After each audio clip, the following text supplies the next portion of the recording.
TecnoAssist Braille, curso de Braille para professores numa abordagem prática com tecnologia. Olá, agora vamos falar sobre Braille.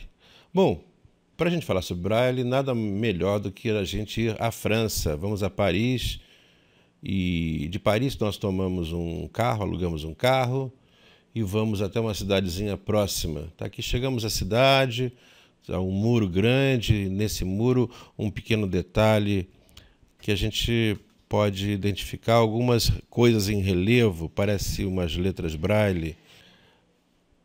Como era o nome dessa cidade? É uma cidadezinha próxima a Paris, e nessa cidade então nasceu Louis Braille. Nós vamos percorrer a cidade aqui só para você ver. Essa aqui é a cidade hoje, né?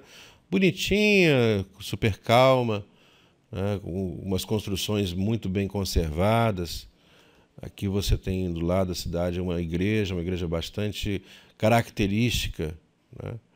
E você vai seguindo lá pelo meio da cidade uma estátua de Louis Braille. E você prossegue seu passeio. Bom, vai chegar numa casa que todo mundo, na verdade, que chega nessa cidade vai. Nessa cidade tem essa casa que a cidade, de certa maneira, cultua. É a casa em que nasceu Louis Braille. A gente para o carro, próximo à casa, e entra.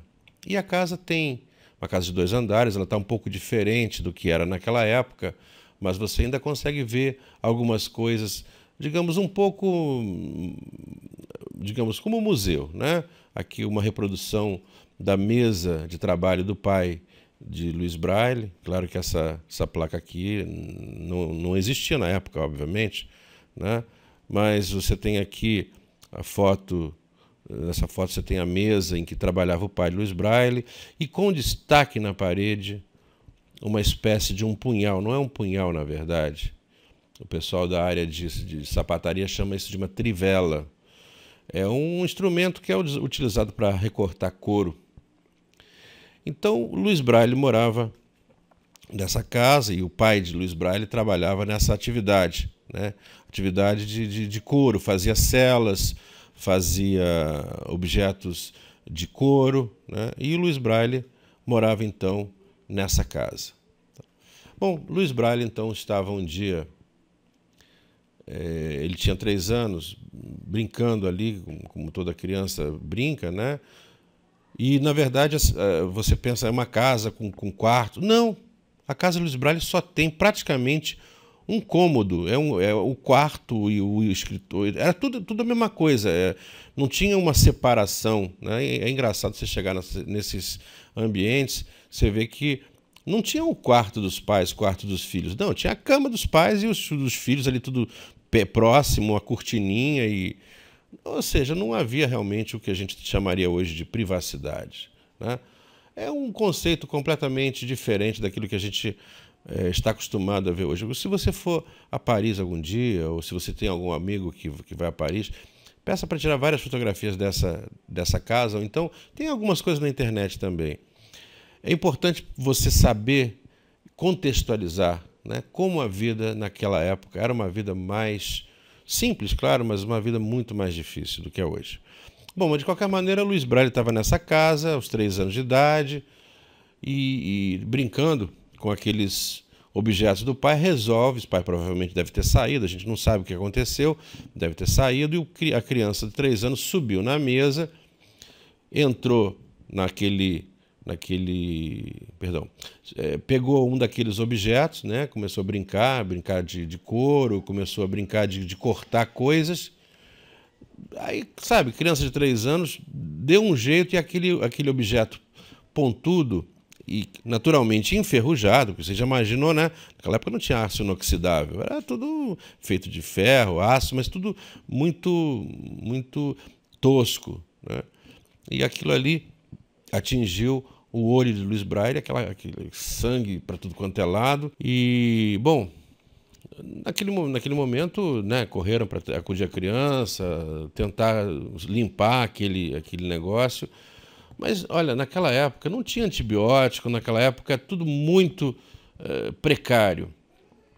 E o certo é que Luiz Braille foi com aquela questão de aquela infecção foi crescendo, crescendo, e 2 anos depois, a infecção já estava tão generalizada, atingiu o outro olho, e Luiz ficou completamente cego. Não teve jeito. Naquela época, não tinha jeito. Se eu fosse hoje, provavelmente haveria algum antibiótico para tomar, antitetânica, mas naquela época não tinha nada disso. Ficar cego era uma coisa comum. Era uma coisa comum. As pessoas podiam ter assim uma coisa simples e ficar cega por causa dessa coisa simples. E foi o que aconteceu com o Luiz Braille. Bom, ninguém sabe direito o que aconteceu com o Luiz Braille, mas se supõe, pelo que se relata, que a criança, muito novinha, não se abateu com aquilo. Aparentemente, era uma criança alegre, uma criança que compartilhava com os irmãos, que eram muitos, e esses irmãos, então, brincavam com Luiz Braille, e o próprio Luiz Braille começou a aprender a arte de cortar couro, mesmo sendo cego, né? E ajudando o pai, ajudando a família. E nessa cidade tinha um padre, tá? Por isso eu mostrei aquela imagem da igreja, porque essa igreja é fundamental para a vida de Luiz Braille. Esse padre gostava muito da família e gostava muito dessa criança. E ele via como a criança era esperta, como essa criança tinha assim um dom, alguma coisa que chamava atenção. Então esse padre pensou, nós temos que fazer alguma coisa por essa criança, vamos levá-la até Paris, convencer os pais, porque, repara, não era fácil. E morar em Paris significa que a criança seria isolada completamente da família. Porque já sabiam da escola de Valentão, ele ia estudar lá e ali é um internato. A pessoa ia ficar para sempre ali fechada naquele internato, talvez uma vez ou outra os pais pudessem ir lá ou a criança pudesse vir visitar os pais, mas era um regime completamente diferente. Mas os pais pensaram muito e acharam que aquela seria a melhor decisão. Levar o Luiz Braille para aquele internato.